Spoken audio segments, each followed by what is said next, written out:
নমস্কার বন্ধুরা, welcome to Titli skin care and lifestyle blogs.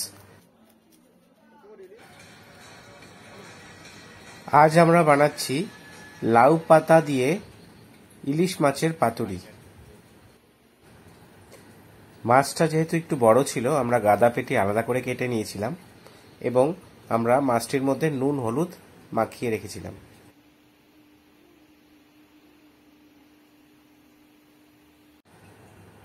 এখানে অন্য একটি পাত্রে আমরা জল গরম করে লাউ পাতাগুলিকে একটু সোক করে রাখলাম, যাতে লাউ পাতাগুলো একটু নরম হয়ে যায় এবং আমাদের র্যাপ করতে সুবিধা হয়, পাতাটা ফেটে না যায়।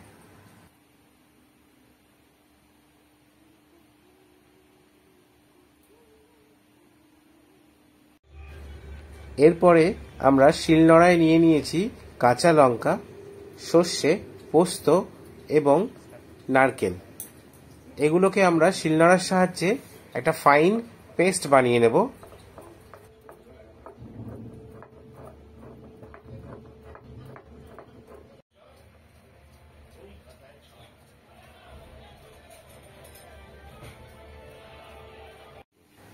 আমাদের ফাইন পেস্ট রেডি হয়ে গেছে।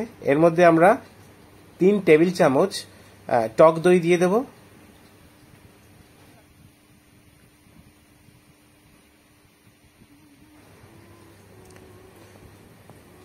পরিমাণ মতো হলুদ দিয়ে দেব।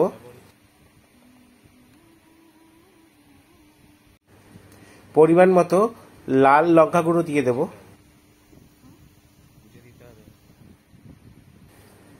স্বাদ অনুসারে নুন দিয়ে দেব।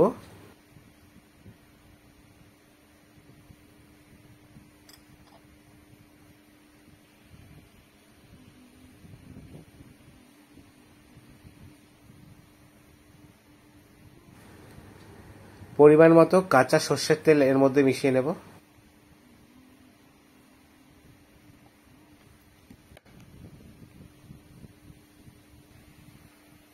মনে রাখবেন, পেস্টটা যেন একটুখানি গাঢ় হয়, ঠিক হয়, না হলে কিন্তু আপনাদের পাতুরিটা বানাতে একটু অসুবিধা হবে। পাতার ফাঁক দিয়ে কিন্তু আপনাদের পেস্টগুলো বেরিয়ে যেতে পারে।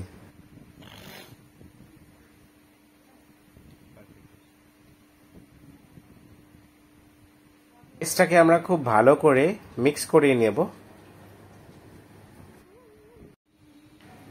এরপরে লাউ পাতাগুলোর উপরে একটা এই মশলা পেস্টের লেয়ার দিয়ে তার উপরে কাঁচা মাছটিকে রেখে তার উপরে আবার একটা পেস্টের লেয়ার দিয়ে দেব।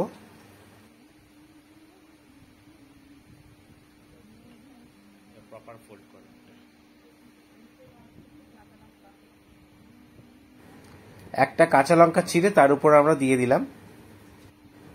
তারপর ভালোভাবে এটাকে কোনো গ্যাপ যাতে না থাকে সেটা মাথায় রেখে ফোল্ড করে নেব।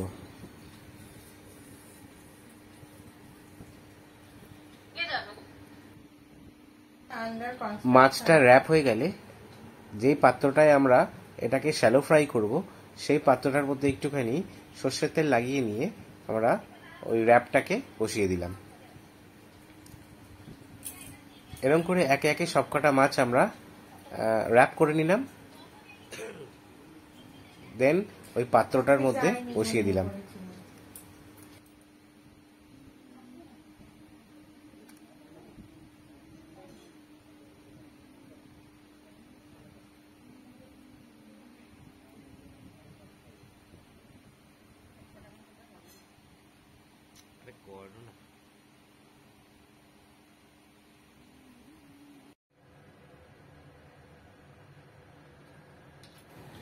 সবকটা মাছ র্যাপ হয়ে গেছে। এবার ফ্রাইং প্যানে আমরা মাছগুলিকে এপিটোপিট করে শ্যালো ফ্রাই করে নেব এবং একটু ঢাকা দিয়ে নেব।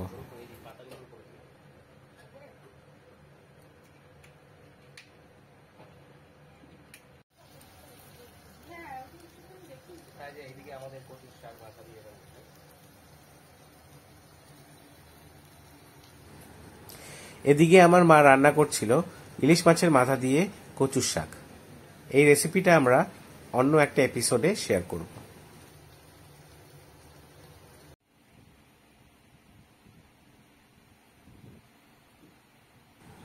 আমাদের লাউ পাতা ইলিশ পাতুরি রেডি হয়ে গিয়েছে।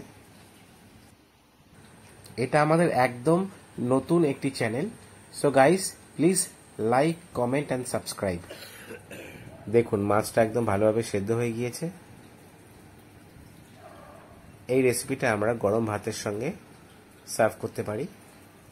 আপনারাও ট্রাই করে দেখবেন। নমস্কার, ভালো থাকবেন বন্ধুরা।